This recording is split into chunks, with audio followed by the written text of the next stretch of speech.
10ஆம் வகுப்பு கணிதம் அலகு 5 ஆயத்தொலை வடிவியல் அலகு பயிற்சி 5 முதல் கணக்கு பார்க்கிறோம். P of -1, -1, Q of -1, 4, R of 5, 4 மற்றும் S of 5, -1 ஆகிய புள்ளிகளால் ஆன செவ்வகம் PQRSல் A, B, C மற்றும் D என்பன முறையே பக்கங்கள் PQ, QR, RS மற்றும் SP-யின் நடுப்புள்ளிகள் ஆகும்.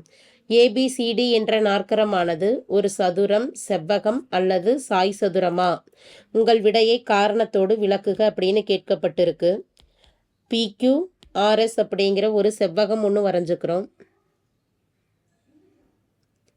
P என்ற புள்ளியானது -1, -1, Q என்ற புள்ளியானது -1, 4, R என்ற புள்ளியானது 5, 4, S என்ற புள்ளியானது 5, -1. இந்த புள்ளியில் PQவின் நடுப்புள்ளி ஏன்னு கொடுத்துருக்குறாங்க. QRின் நடுப்புள்ளி B, RSின் நடுப்புள்ளி C, PSின் நடுப்புள்ளியானது Dன்னு கொடுத்துக்கிறோம். இந்த புள்ளிகளை இணைக்கிறோம். அப்படி இணைக்கிறப்ப நமக்கு ஒரு வடிவம் கிடைக்குது. இந்த வடிவமானது என்ன வடிவமானு கேட்டிருக்கிறாங்க. சதுரமா, செவ்வகமா அல்லது சாய் சதுரமா அப்படின்னு கணக்கிட சொல்லி கேட்டிருக்கு. இப்போ முதல்ல இந்த புள்ளிகளின் PQRSங்கிற செவ்வகத்தின் நடுப்புள்ளிகள் கணக்கிடலாம். ஒவ்வொரு பக்கத்துக்கும் நடுப்புள்ளிகள் கணக்கிடுவோம். PQவின் நடுப்புள்ளி ஏன்னு இருக்கு. நடுப்புள்ளி கணக்கிடுவதற்கான நிபந்தனை 2 புள்ளிகளையும் கூட்டி 2ஆல் வகுக்கிறோம். x1 + x2/2, y1 + y2/2. இப்போ A என்ற புள்ளியானது x என்ற புள்ளி -1 + -1/2, y1 + y2. y1 என்ற புள்ளியானது -1 + y2 ஆனது 4/2. இங்கே சுருக்கலாம். -1 + × -1 -1/2, -1 + 4 3/2. இங்கே சுருக்கிக்கிட்டோம்னா -2/2, 3/2. 2 2 கேன்சல் பண்ணிட்டோம்னா ஒரு முறை. புள்ளி A ஆனது -1, 3. அடுத்து QRின் நடுப்புள்ளி கணக்கிடலாம். QRின் நடுப்புள்ளி Bன்னு எடுத்துக்கிறோம். இப்போ B என்ற புள்ளியானது -1 + x1 + x2/2, y1 + y2 4 + 4/2, -1 + 5 4/2, 4 + 4 8/2. சுருக்கிக்கிட்டோம்னா 2 2 4 4 2 8. B என்ற புள்ளியானது 2, 4. RSின் நடுப்புள்ளி RSின் நடுப்புள்ளியானது C என கொடுக்கப்பட்டுள்ளது. C என்ற புள்ளியானது x1 + x2 5 + 5/2, 4 + y1 4, y2 ஆனது -1/2.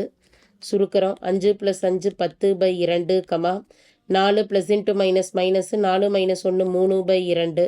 2 2 10.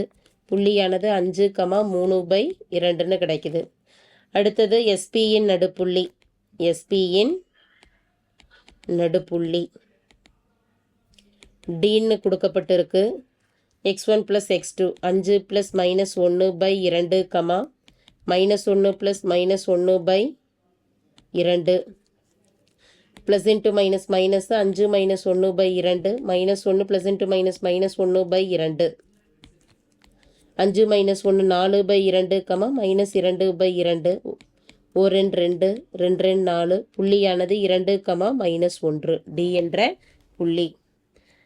இது சாய் சதுரமா, சதுரமா அல்லது செவ்வகமானு கணக்கிடுவதற்கு இதன் தொலைவு கண்டுபிடிக்கலாம். அதாவது AB, BC, CD, DAவின் தொலைவு என்னன்னு கணக்கிடுவோம்.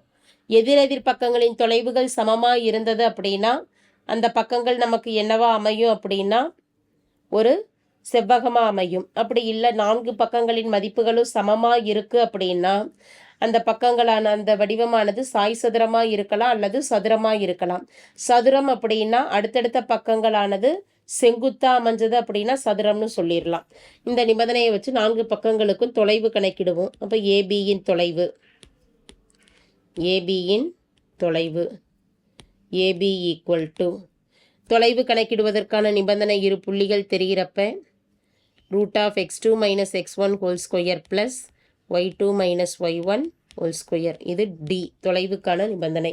இதை பயன்படுத்திட்டு நம்ம எழுதிட்டோம் அப்படின்னா x2 minus x1 2 minus half minus 1 whole square plus y2 minus 1 4 minus 3/2 whole square. சுருக்கலாம். 2 minus into minus plus 2 plus 1 3 square plus 4 2 8 8 minus 5 5/2 whole square. சுருக்கிக்கிட்டோம் அப்படின்னா 3 ஸ்கொயர் 9, 5 வர்க்கப்படுத்திக்கிட்டோம்னா 25, 2 பெருக்கல் 2 4. கிராஸ் மல்டிபிள் பண்ணிட்டோம்னா 4 9 36, 36 ப்ளஸ் 25/4, 36 ப்ளஸ் 21 ரூட் ஆஃப் 61/4. 61க்கு வர்க்கமூலம் எடுத்துக்கிட்டோம் அப்படின்னா root 61 அப்படியே எழுதிடலாம். 4க்கு வர்க்கமூலம் எடுக்கிறப்ப மதிப்பானது 2. இதே போல் பிசியின் தொலைவு என்னான்னு கணக்கிடலாம். PC root of x2 minus x1. x2வின் மதிப்பானது 5 minus 2 whole square plus y2 minus y1 3/2 minus 4 whole square. 5 minus 2 3 square சுருக்கிறோம். 3 ஸ்கொயர் ப்ளஸ் இங்கே சுருக்கிக்கிட்டோம்னா 3 மைனஸ் 8ன்னு வரும். அப்போ minus 5/8 minus 3 5 minus 5/2 whole square. 3 square 9 plus minus square பண்ணுறப்ப ப்ளஸ்ஸு 5 வர்க்கப்படுத்துகிறப்ப 25/2 ஸ்கொயர் 4. கிராஸ் மல்டிபிள் பண்ணுறோம். 4 9 9 4 36 ப்ளஸ் 25/4. 36 ப்ளஸ் 25 61/4. இங்கே சுருக்கிக்கிட்டோம் அப்படின்னா ரூட் 61. 4 வர்க்கப்படுத்திக்கிட்டோம்னா மதிப்பு 2. அடுத்து சிடியின் தொலைவு என்னன்னு கணக்கிடுறோம். CD equal to x2 minus x1 2 minus 5 whole square plus minus 1 minus 3/2 y1 whole square equal to 2 minus 3 minus 3 whole square plus minus 1 பெருக்கல் 2 மைனஸ் 2 மைனஸ் 2 மைனஸ் 3ங்கிறப்ப மதிப்பானது மைனஸ் 5/2 ஹோல் ஸ்கொயர். சுருக்கிறோம். மைனஸ் 3 வர்க்கப்படுத்துகிறப்ப 9 ப்ளஸ் 25/2 வர்க்கப்படுத்துகிறப்ப 4. 36 cross multiple பண்ணுறப்ப plus 25/4. 36 plus 25 root 61/4க்கு வர்க்கமூலம் எடுக்கிறப்ப 2 மதிப்பு. அடுத்து ஏடியின் தொலைவு என்னன்னு கணக்கிடுறோம். ஏடியின் தொலைவு root of x2 minus x1. x2 என்ற புள்ளியானது 2 மைனஸ் x1 ஆனது minus 1 whole square plus y2 minus y1. y2 ஆனது minus 1 minus 3/2 whole square 2 root of minus into minus plus 1 whole square plus cross multiple பண்ணிட்டோம்னா minus 2 minus 3 minus 5/2 whole square. 2 plus 1 3 square plus minus square பண்ணுறப்ப ப்ளஸ்ன்னு ஆகிடும். 5 square 25 4. 3 square 9 plus 25/4 சுருக்கிறோம். 9 4 36 36 plus 25/4 add பண்ணிட்டோம்னா மதிப்பு 36 plus 25 61/4. வர்க்கமூலம் எடுக்கிறோம். Root 61 அப்படியே எழுதிடுறோம். ரூட் 61/4க்கு வர்க்கமூலம் எடுக்கிறப்ப மதிப்பு 2. 4 தொலைவுகளும் நமக்கு சமமாக இருக்குது. அதாவது ஏபி, பிசி, சிடி மற்றும் ஏடி 4 ரூட் 61/2ன்னு சமமாக இருக்கிறதுனால கண்டிப்பாக இந்த வடிவமானது அதாவது ஏபிசிடியானது ஒரு செவ்வகமாக அமையாது. சதுரமாகவோ அல்லது சாய் சதுரமாகவோ நமக்கு அமையும். அப்போ இது சதுரமா அல்லது சாய் சதுரமானு கணக்கிடுவதற்கு மூலைவிட்டங்களின் சாய்வுகள் என்னான்னு மூலைவிட்டங்களின் சாய்வு கணக்கிட்டு அந்த சாய்வுகள் சமமாக இருந்தது அப்படின்னா அது ஒன்றுக்கொன்று 90 டிகிரியாக அமையும்னு சொல்லிடலாம். அப்படி சாய்வுகள் சமம் இல்லை அப்படின்னா மூலைவிட்டங்கள் கூட தேவையில்லை. அடுத்தடுத்த பக்கங்களின் சாய்வுகள் கணக்கிடலாம். அடுத்தடுத்த பக்கங்களின் சாய்வுகள் கணக்கிட்டு அதனுடைய சாய்வுகள் சமமாக இருந்தது அப்படின்னா அது ஒன்றுக்கொன்று செங்குத்தாக இருக்கும். சமமற்று இருந்தது அப்படின்னா செங்குத்து அல்லன்னு சொல்லிடலாம். சாய்வுகள் எதனுடைய சாய்வு? ஏபியின் சாய்வு கணக்கிடுறோம். ஏபியின் சாய்வு இரு புள்ளிகள் தெரிகிறப்ப சாய்வுக்கான நிபந்தனை y equal to y2 minus y1 by x2 minus x1.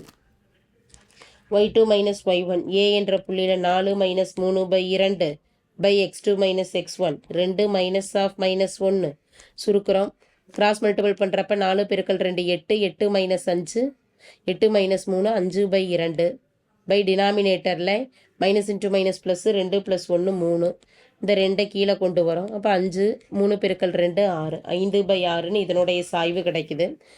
அடுத்து பிசியின் சாய்வு என்னன்னு கணக்கிடலாம். அடுத்தடுத்த பக்கங்களிற்கான சாய்வு பிசியின் சாய்வு y2 minus y1 3/2 minus 4 x2 minus x1 5 minus 2. சுருக்கிறப்ப மதிப்பு கிராஸ் மல்டிபிள் பண்ணுறோம். 4 2 8 3 மைனஸ் 8ங்கிறப்ப மைனஸ் 5/2 5 மைனஸ் 2 மதிப்பு 3 2 கீழே கொண்டு வரோம். மைனஸ் 5/3 பெருக்கல் 2 6 மைனஸ் 5/6. சாய்வுகள் இரண்டும் சமமாக இருந்தது அப்படின்னா ஒன்றுக்கொன்று செங்குத்துன்னு சொல்லிடலாம். அப்போ இங்கே ஏபியின் சாய்வு நாட் ஈக்குவல் டு பிசியின் சாய்வு. அடுத்தடுத்த பக்கங்கள் செங்குத்தா இல்லை அப்படிங்கிறப்ப ஏபி மற்றும் பிசி செங்குத்து அல்ல. செங்குத்து அல்ல அப்படிங்கிறப்ப இது கண்டிப்பாக ஒரு சதுரமாக அமையாது.